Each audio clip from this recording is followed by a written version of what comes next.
Before Topo Chico was demolished, it had already become one of the darkest prison names in Mexico. Not just because it was old, not just because of violence, but because, according to official reports and testimony, Topo Chico had become the kind of prison where power inside the walls did not always belong to the state. And once you see what life inside was really like, the place feels less like a prison and more like a world of its own. Most people only remember Topo Chico for the massacre of 2016. But that was only the moment when the outside world finally looked in. Because long before that, the prison already carried a reputation for overcrowding, extortion, privilege, fear, and inmate self-rule. And the scariest part is this. A lot of the most disturbing details were not just rumors.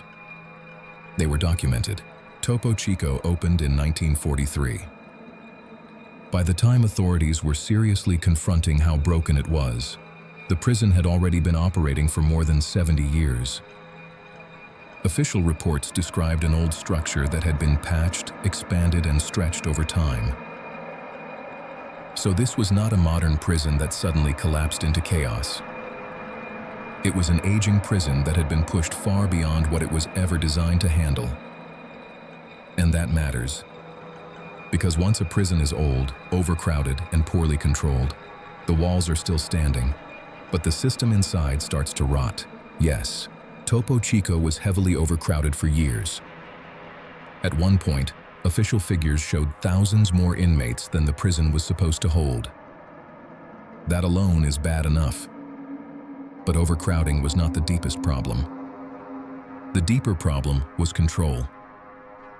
Because even when population numbers changed, official inspections still found signs that real authority inside the prison had become dangerously weak.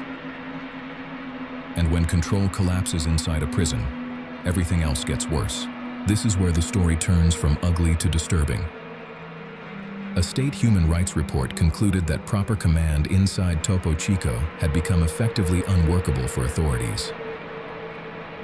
Mexico's National Human Rights Commission also documented inmate self-rule, privilege zones, prohibited items, and too few guards.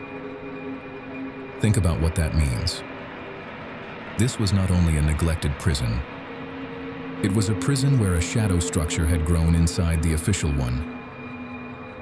And when that happens, survival starts depending on who really has power. According to testimonies from families and reporting by major outlets, entering Topo Chico could mean stepping into a system where almost everything had a price. Some accounts said new inmates were judged right away. Their clothes, appearance, and background were used to estimate how much money their families might have. Then came the payments. Protection, food, a mattress, basic safety. Some testimonies even described payments being demanded simply to keep an inmate alive. That is what made Topo Chico feel so much darker than an ordinary prison story. The fear was not abstract. It was transactional. And then came one of the most infamous discoveries of all. After the 2016 riot, authorities reported finding luxury cells inside the prison. Not better cells, luxury cells. Reports described furniture, air conditioning, televisions, fridges, aquariums, and even sauna-style bathrooms. That detail matters because it reveals something deeper.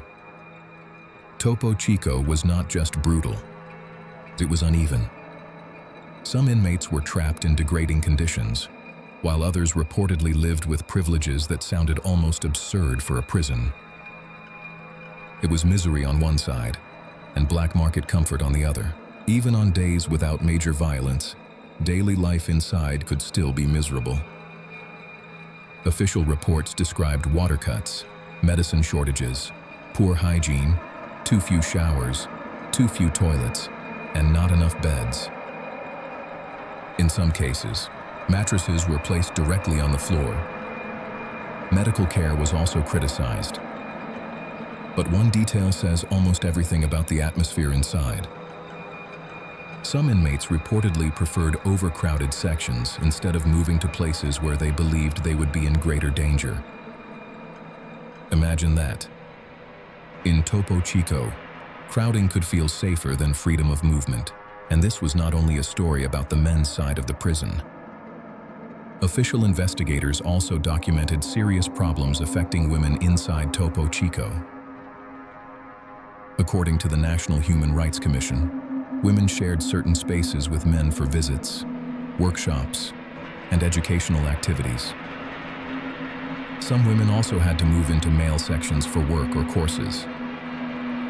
There were also concerns about the conditions for children who were with incarcerated mothers. So when people talk about Topo Chico as only a violent men's prison, they miss part of the story. The disorder inside reached much further than that. Of course, the event that turned Topo Chico into a global headline was the 2016 riot.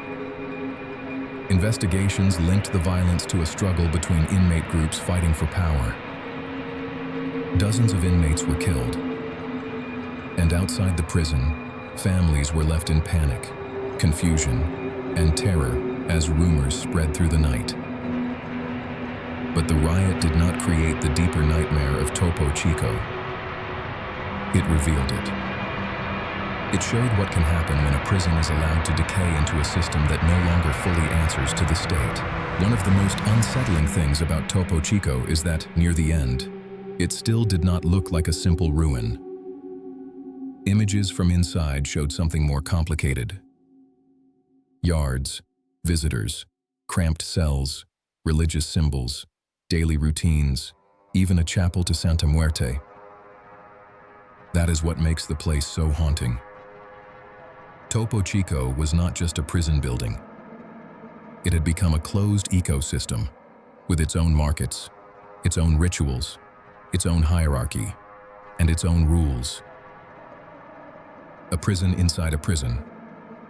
An unofficial world inside an official one. So before Topo Chico was demolished, it was far more than an old prison with a violent name.